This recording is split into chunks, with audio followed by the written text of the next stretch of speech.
It's Friday the 29th of September and this is Politics UK.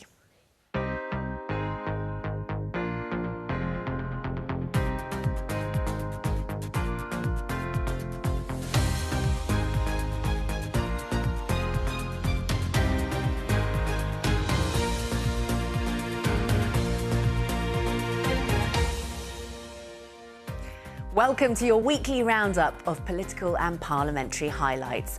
I'll be joined by correspondents in Edinburgh and Cardiff, and here in Westminster by our parliamentary correspondent Sean Curran. On the programme this week, Liberal Democrat leader Sir Ed Davey accuses the government of broken promises on the NHS and says his focus is on beating the Conservatives at the next general election. Perhaps there should be a warning on the ballot paper, just like there is on cigarette packets. Voting Conservative is bad for your health. The First Minister of Wales reveals he's had threats to his physical safety over the new 20 miles per hour law. I'm quite happy to send the member some of the vile messages that I receive from people who are opposed to this policy. I am more than happy, First Minister, to join you in those comments. There is no space in our society for that whatsoever. And the Scottish Government responds to the Prime Minister's announcement of the slowing down of net zero targets. If the UK Government takes us out of the global net zero race, the economic damage, the lost opportunity will be catastrophic.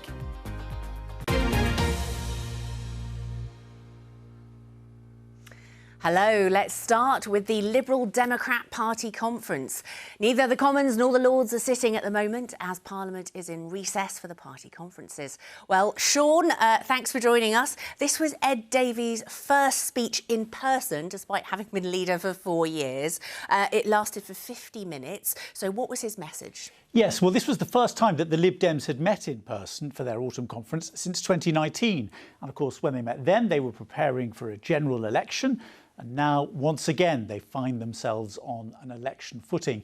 And really, I think what Sir Ed was trying to do, both in this speech and during the week, was prepare his party for the election to come and to get them to focus on the issues he'd like to be talking about in the coming months. So that's healthcare, the cost of living, and the issue of sewage, which has been a big issue in a lot of the seats that the Lib Dems are looking to target in the coming months. Yeah, certainly that is a big issue in a lot of rural constituencies. But he also seemed very focused on attacking the Conservatives. That's very much his line.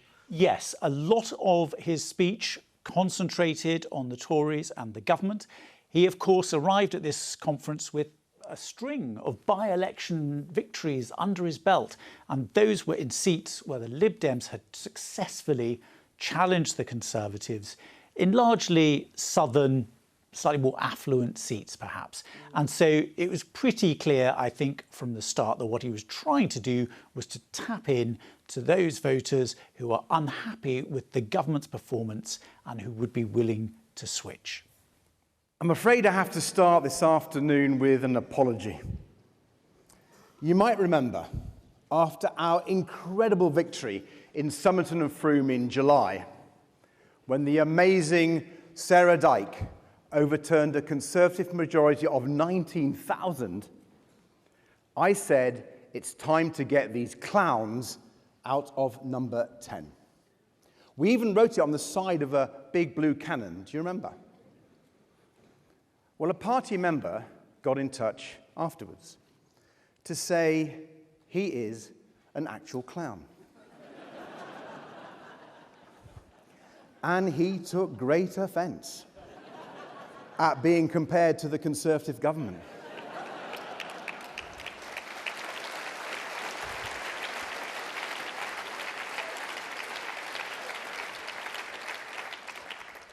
And on reflection, I have to admit, he's got a point. Clowns didn't crash our economy and send interest rates soaring. Clowns didn't let water companies make billions in profits while dumping filthy sewage into our rivers and onto our beaches. Clowns didn't plunge our NHS into crisis, pushing waiting lists to record highs. Clowns didn't do it.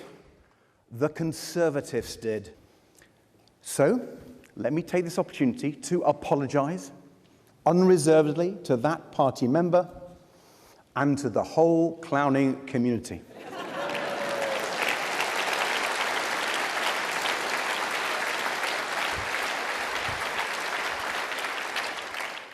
I'm sorry, I used the wrong C word.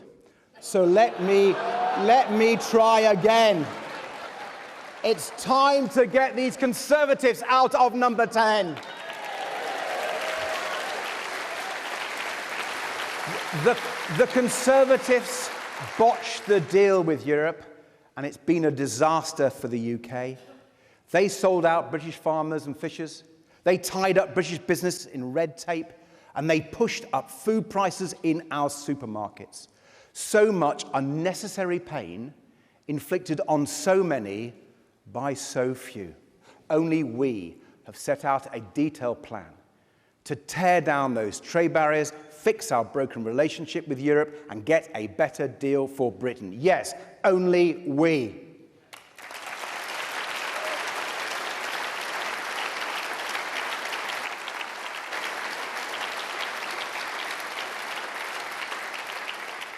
Because Labour's plan, if you can call it a plan, is nowhere near that ambitious. Now, to be fair, they've come a long way from when they voted for Boris Johnson's terrible deal. But Labour has a long way still to go, which means it's up to us to lead the way. A better economy, a better future with Europe.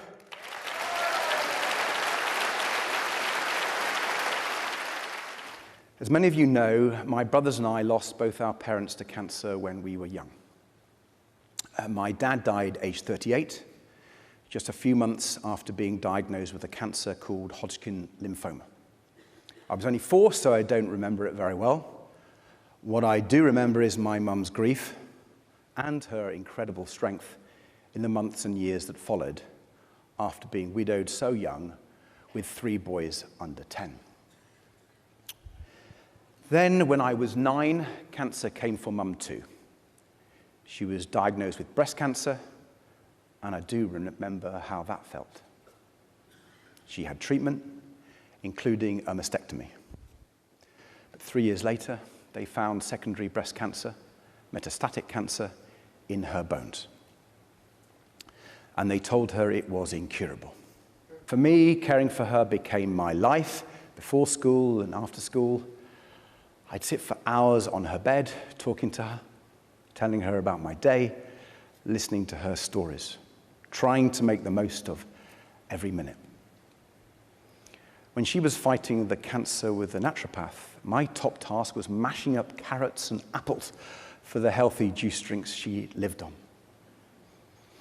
Then was helping her with the pain, pouring out doses of morphine from this big bell jar we had in the kitchen.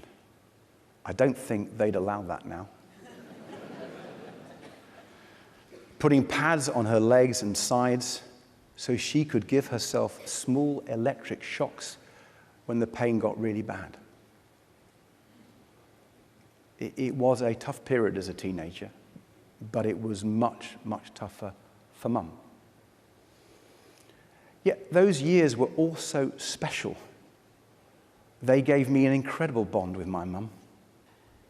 She was so strong, so resilient, fighting to be with her boys, even in the face of such a cruel disease.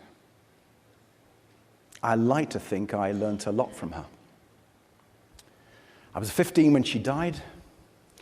They'd put her on a totally unsuitable dementia ward in Nottingham General Hospital. I was visiting her on my way to school, in my school uniform, by her bedside when she died. Now, I don't tell you all this because I want you to feel sorry for me. Not at all.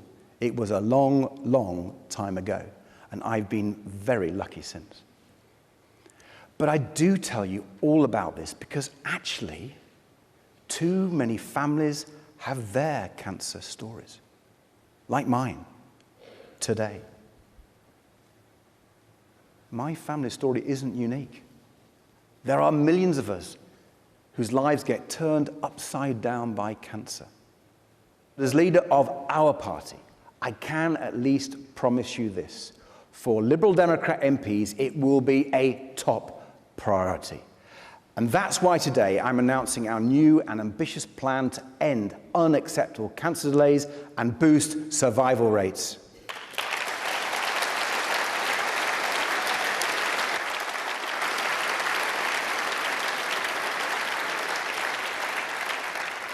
We will hold the government to account for every target it misses and every patient it fails. We will never stop fighting for better care for you and your loved ones. Of course, it's not just cancer where the government is letting patients down. It's pretty much everything. The Conservatives have broken promise after promise on the NHS, from their 40 new hospitals to 6,000 more GPs, to Rishi Sunak's pledge to bring waiting lists down. All of it, just meaningless noise.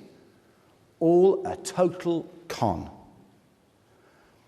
Perhaps there should be a warning on the ballot paper, just like there is on cigarette packets. Voting Conservative is bad for your health.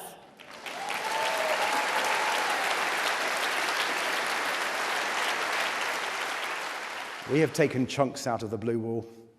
We have made it start to crumble. Now let's smash it for good. The British people are desperate for hope. The British people are desperate for change. The British people are desperate for a fair deal, and we are the ones who can make it happen. So let's get to it.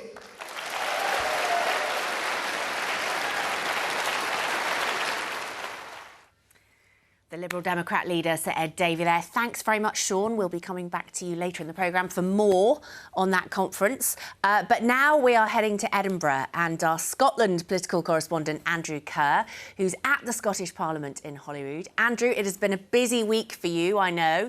Let's begin with news on the UK's first official consumption room for illegal drugs. Members of the Scottish Parliament have been discussing how this is going to work in practice.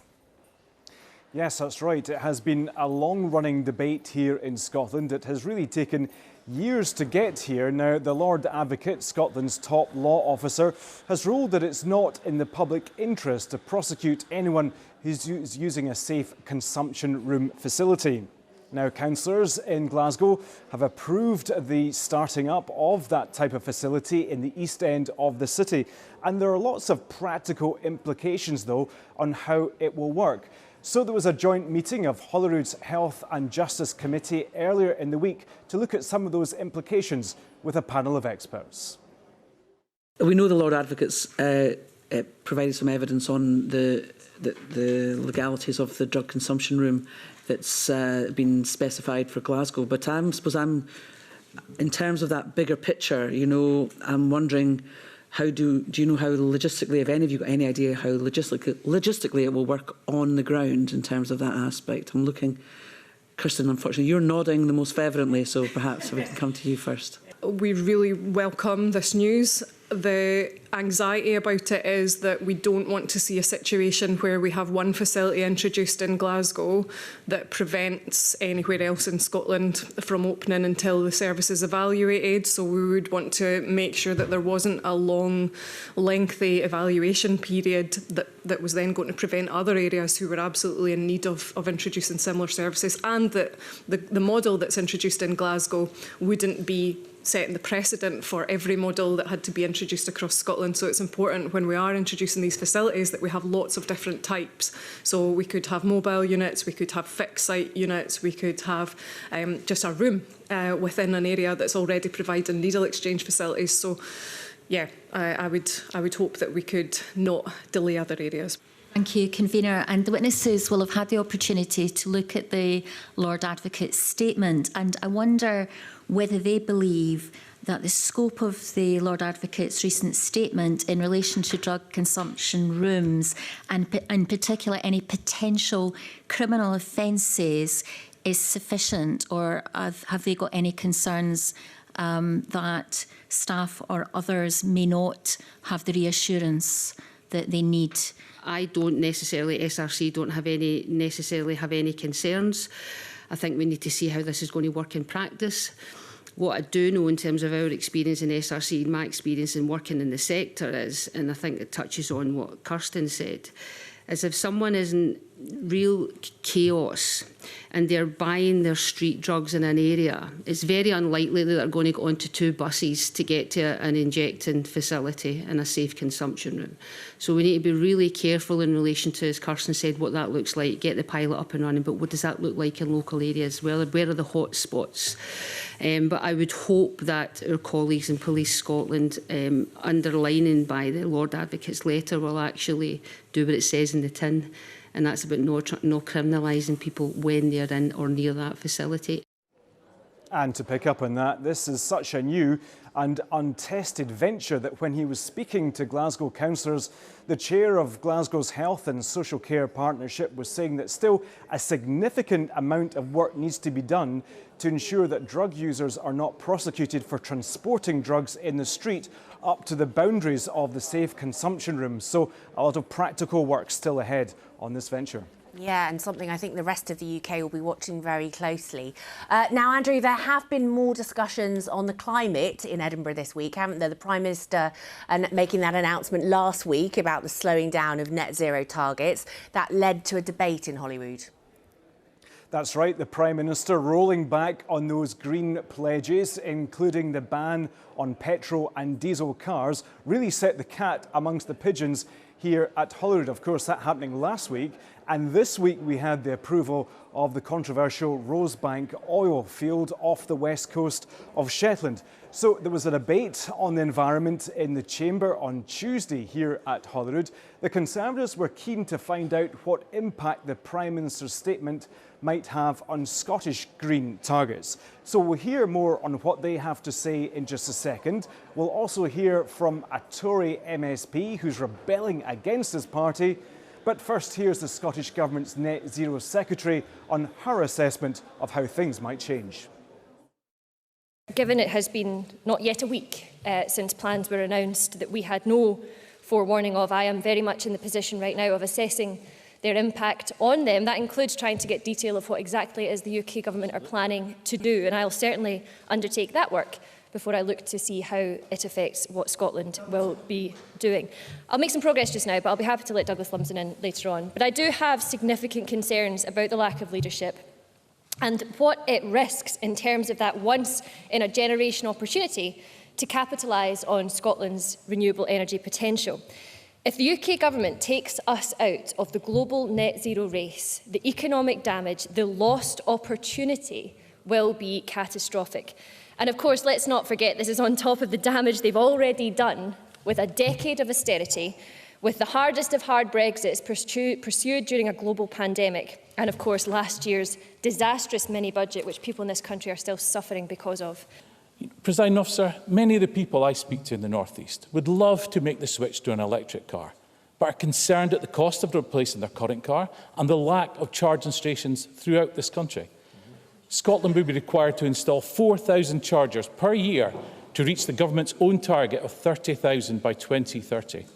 Latest reports note that Scotland currently only has 2,487 chargers, and in rural areas, accessibility falls further. Quite simply, the EV charging infrastructure in Scotland is a joke. Last week, the Prime Minister brought us into line with the rest of Europe in terms of limiting the sale of petrol and diesel cars, a move that's been widely welcomed by many Scots who want to do the right thing, but are also facing the pressures on their family budgets. Let me start by speaking plainly. I don't agree with the Prime Minister's decision to scale back net zero policies. If we are going to succeed in limiting the damage caused by climate change, we must be ambitious. The sort of ambition shown when the UK became the first major economy to set net zero in law. Seeing the pathway to that ambition watered down is deeply disappointing. But watching the First Minister launch hypocritical attacks on the UK Government is just as disappointing. Well, in the vote that took place afterwards, that MSP, whom we saw there, Maurice Golden, actually voted against his own party's amendment showing his displeasure at current Conservative attitudes towards climate change, but he was the only Conservative MSP who did actually speak out about that.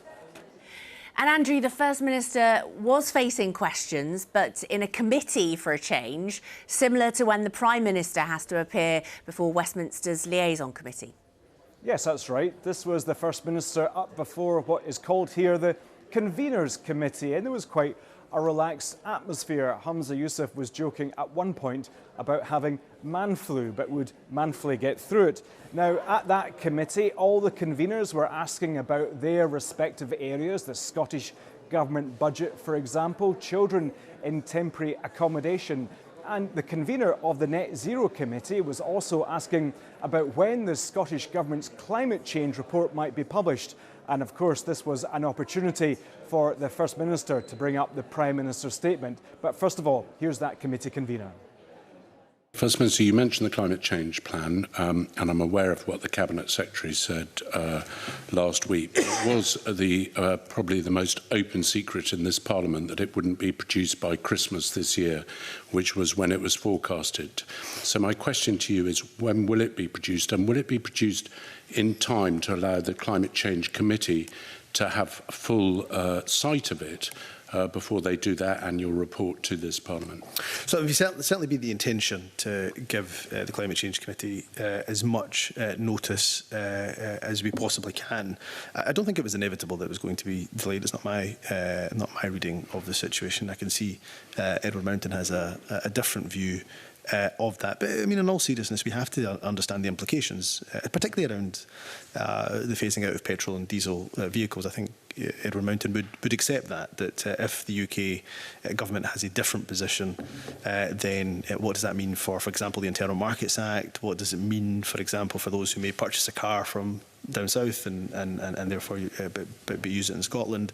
What are the implications of that? But what I want to say unequivocally is our position remains that we will not shy back from our own commitments. We're very committed to the various different timetables and milestones that we have to meet our interim targets. I want us to be seen as a climate leader, and I think that's in quite stark contrast to what we saw from the UK government last week. Finally, turning to health now, and concerns have been raised with the First Minister about cancer waiting times in Scotland, haven't they? Yes, that's right. We had new figures this week showing that more than a quarter of cancer patients had to wait longer than the target treatment time. A similar issue, of course, to what Sir Ed Davey was picking up on, whom we heard earlier. Now, the charity Cancer Research UK have called the Scottish figures unacceptable. So there was a twin-pronged attack from the opposition at First Minister's questions. We'll hear from the Conservatives and from Labour and the First Minister's response to the Scottish Labour leader Anna Sawar. But first of all, here's the Scottish Conservative leader Douglas Ross, who's been speaking about the experiences of two women. Those answers will be so bitterly disappointing for Margaret and Irene and hundreds of others that are so distressed at having to pay so much money to go out with Scotland to get their treatment. But experts are echoing exactly what the patients are telling us. Dr Hume of Cancer Research UK said the problems in cancer care are fixable if the new cancer strategy is fully funded and implemented now. But the evidence shows that the resources are not in place. And official statistics this week showed that 1 in 4 Scottish patients suspected of having cancer don't start their treatment within the 62-day target. We know there is a direct link between speed of diagnosis, treatment and survival rates. This week, statistics revealed that 1 in 4 cancer patients had faced delays in treatment. That is 1,130 people starting treatment late in the last 3 months alone. Everyone a son or daughter, everyone a loved one, someone loved by a family waiting anxiously.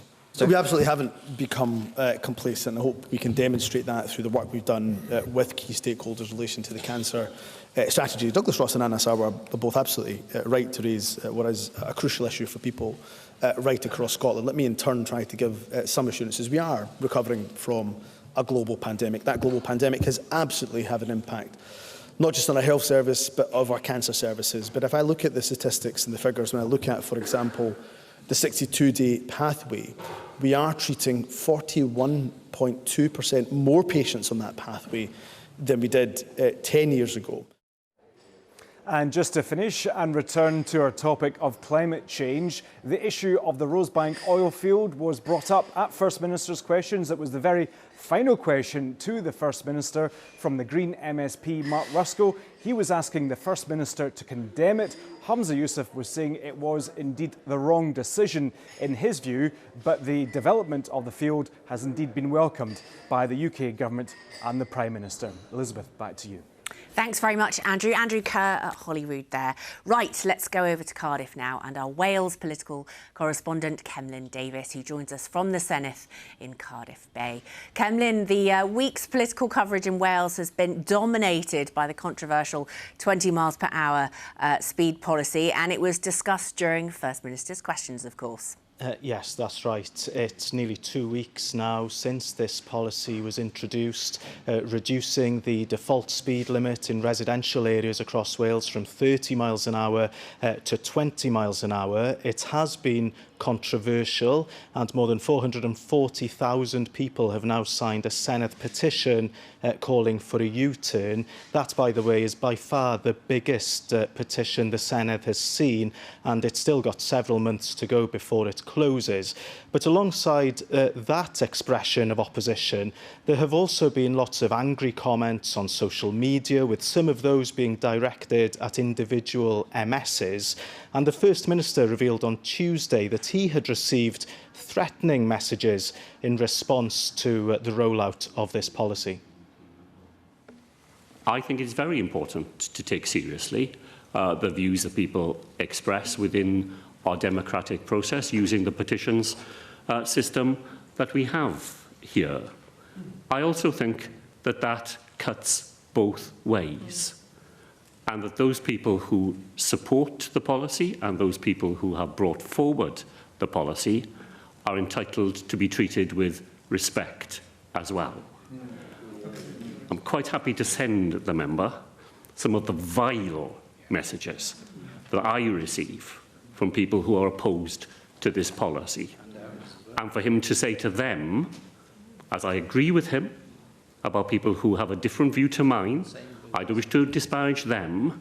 I think it'd be good to hear from him that those people who are prepared to say things which are not simply disparaging, but are directly threatening of people's physical safety, that those things are absolutely unacceptable as well. I am more than happy, First Minister, to join you in those comments. There is no space in our society for that whatsoever. I myself can send many, many examples, and it's open on my public social media feeds, of the remarks that I get thrown at me. Well, following that exchange, South Wales Police confirmed that it had received reports of malicious communications sent to the First Minister and that it was investigating. And Cemlyn, on Wednesday there was a further debate on this and then a no confidence vote in the Transport Minister. Yes, that was brought by the Welsh Conservatives in response to that growing petition. The Conservatives saying that it's clear that people have lost faith in the Transport Minister, Lee Waters. The other parties, though, Labour and Plaid Cymru, accused the Tories of playing political games, and one Labour MS pointed out that the Transport Minister was simply delivering on a manifesto commitment. This was a very heated debate at times, but the tone changed following a very moving contribution by the Plaid Cymru MS, Adam Price, which you'll hear shortly. You are pushing ahead with this flawed policy without a care in the world for businesses, emergency services, nurses, carers and motorists who are all going to be affected by this move. And then should we be surprised by your lack of care? This policy doesn't affect you in the slightest, as you are ferried around in a chauffeur-driven ministerial motor all day.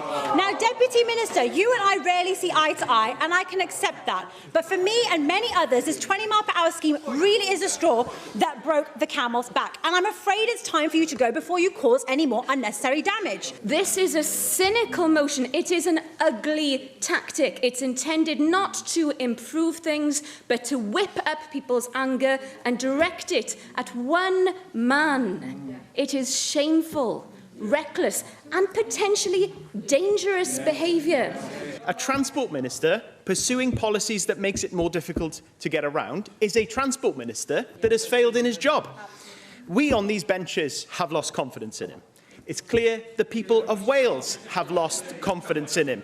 So now it's time for the Senedd to vote to say that we have no confidence in him either. It's 51 years ago since one Sunday morning I crawled into my parents' bed only to be told something as a 4-year-old I could hardly fathom. My cousin Malcolm, just a year older, had gone to be with God. The night before, his parents, Agnes and Len, were sat on the bus in Llandybie, waiting to go to Ammanford to meet my parents at the Miners' Welfare. Malcolm Bach was safely across the road with our grandmother, but in a split second, he decided he wanted to say one last good night. So he ran across the road to the bus stop, waving and smiling, until a car overtaking the stationary bus stopped him in his tracks while his mother and father watched. He died in their arms. It was his last goodbye.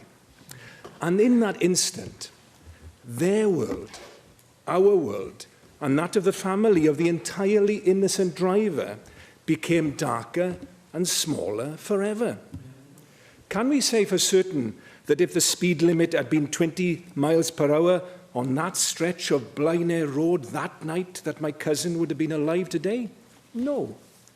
But we can certainly say the chances would have been very significantly higher. I recognise the strength of feeling there is against the change in the speed limit. The number of people who have signed the Senate's petition speaks for itself, and we certainly take it seriously. I understand that lots of people are angry and frustrated. And my message to the more than 400,000 people who have signed the petition is simple. We are listening to what you're saying. We understand that not everybody likes this, and we are willing to be flexible in how this is implemented in your local community. However, this is the biggest change in the rules of the road since wearing seatbelts became compulsory in 1983.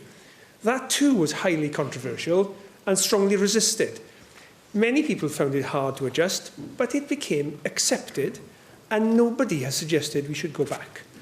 And that's what happened in areas in this country and right across Europe that have dropped the speed limit too. Nobody wants to go back, and we don't want to go back either. On streets where people and traffic mix, the evidence is very clear that 20 saves lives and cuts casualties. Well, following that debate, a vote was held and the no confidence motion was easily defeated by 42 votes to 16, with only the Welsh Conservatives voting in favour of it. Certainly very emotive to listen to that debate. Away from the row about the 20-mile-an-hour speed limit, there's been some discussion this week about the Welsh Government's plan to tackle child poverty as well. Yes, child poverty is a real problem in Wales, with recent figures showing that more than a quarter of Welsh children live in poverty. The Welsh Government has been consulting on a draft strategy to try and tackle the issue. And on Monday, the Children's Commissioner for Wales, Rocio Cifuentes, gave her response to that strategy when she gave evidence to a Senedd committee. And as you'll hear, she was quite critical. I'm afraid that the draft strategy is, to me, at the moment, mostly a list of relevant policy initiatives and doesn't really spell out exactly what, how, or when, or who will actually deliver against those different policies in order to reduce and eradicate child poverty. So the ambition is not there, the clarity, the detail, the actions aren't there. the Children's Commissioner for Wales, Rocio Cifuentes, there, and her evidence was brought up during FMQs on Tuesday by Plaid Cymru's leader, Rhina Piorwerth. And during his questions to the First Minister, he suggested that the devolution of powers over welfare from London to Cardiff would help the Welsh Government tackle the issue of child poverty. In his response to that, Mark Drakeford rejected that idea. He said that the key is having a Labour government in Westminster. And in the face of that criticism of his draft strategy to tackle child poverty, he also reiterated his own commitment to getting to grips with the issue.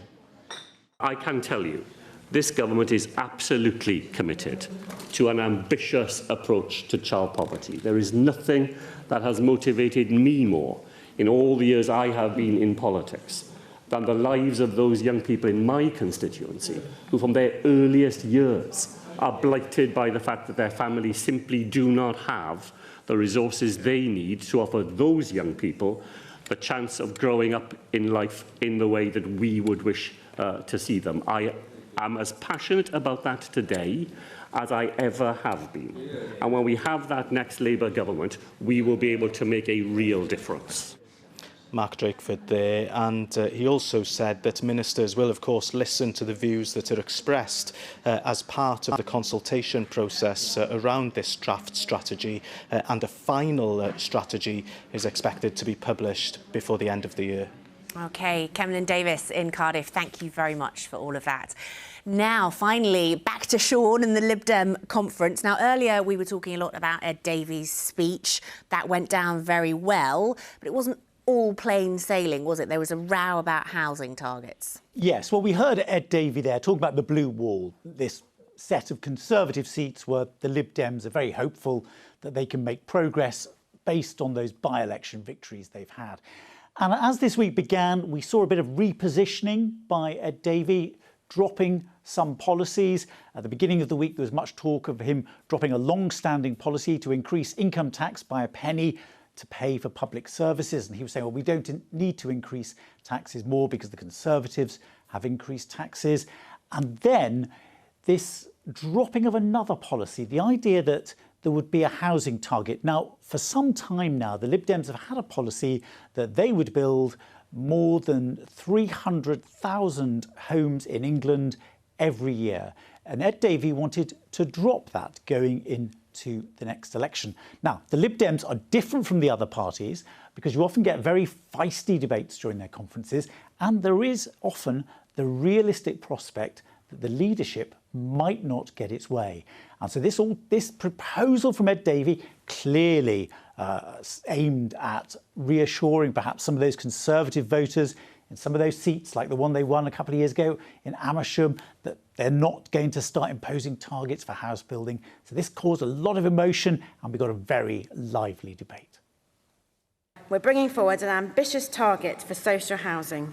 Conference Liberal Democrats will build 150,000 new homes for social rent every year. We are proposing a radical departure from the orthodoxy on housing, an orthodoxy which has comprehensively failed, and that is national housing targets. Conference, national housing targets do not work. They have been in place for decades, and they have utterly failed to deliver the homes we need. It is abundantly clear that young people in this party do not support this move to abolish our commitment to a national housing target. For many of us, this is not just a debate on policy, but a debate on whether we as young people will ever have a realistic prospect of owning our own home. The Liberal Democrats should be a natural home for young people. We have long advocated for more action in response to climate change. We have a strong record on education, and we are unequivocal in our support for human rights and equal opportunity. Supporting a national target is a clear signal to young people that we as Liberal Democrats are listening and that we are not going to leave young people behind. Amendment 1 does not do that. It is a vague and vacuous target, and we have had vague targets for years. They're not radical, they're not liberal, they're not they're not effective. Thatcher had them, Blair had them, Cameron had them. They achieve naff all, they do not work. The authors of Amendment 1 do not mean it, but it is pure Thatcherism, a laissez-faire, free market, winner takes all bonus for those who see houses as capital investments, holiday hideaways, nice little pension pots, but not homes for the millions who need them. Amendment 1 could be, despite the wonderful speeches genuinely made in favour of it, the most right-wing thing I've seen at party conference since we set Liz Truss off to go and work undercover. Seriously, I have spent my life fighting Thatcherism. I never thought I'd have to do it here. Some plain speaking there from former leader Tim Farron, and the leadership lost. They did indeed. Their proposal to strike out this target was rejected, so they'll go into the next election with that target to build more homes in England. And another sticky area was the EU, wasn't it? Because Sir Ed Davey in his speech spoke about a closer relationship, but he also kind of said rejoining is off the agenda. 4 years ago, when they met, they were positioning themselves as the anti-Brexit party. You might remember Jo Swinson, their then leader, was talking about herself as a possible prime minister who'd reverse Brexit. Well, that election didn't go so well for them. This time round, Sir Ed Davey, in his big speech, which we heard, he didn't mention the B word. So Brexit, which had been the theme of their last in-person conference, was not really very much mentioned. But he did, as well as that speech, he did a kind of Q&A with members, and it was quite clear that not everybody agrees with his approach on this issue. I saw in the newspaper that 63% of voters are linking the increased cost of food to the EU trade deal. So surely it makes sense to be leading on changing that deal and try and push our support above 11% in the polls. Well, listen, I agree with you. I totally agree with that. I mean, I think we've done quite a few press releases making those links. And one of the ways we've been doing it is talking about farmers and how farmers feel utterly betrayed by the Conservatives' trade deal with Europe, and indeed there are other trade deals which have been so shocking for Britain's agriculture sector. And what's happened is that the farmers are actually reducing their production, so we're having to import more, and some of that local food that would have been cheaper and better for the environment and better for our great British farmers, that's not there on the table. And you saw with food price inflation going by 30% in the last 2 years, you saw some of that in salads that were grown previously by British farmers and are now being imported. So you're absolutely right to make that link, and I think we should keep doing that. We've talked about a root and branch reform of our relationship with Europe. We've passed some fantastic policies, and I think they show the way to tackle the inflation, to improve our economy, and to put our national interest above the ideology of the Conservatives.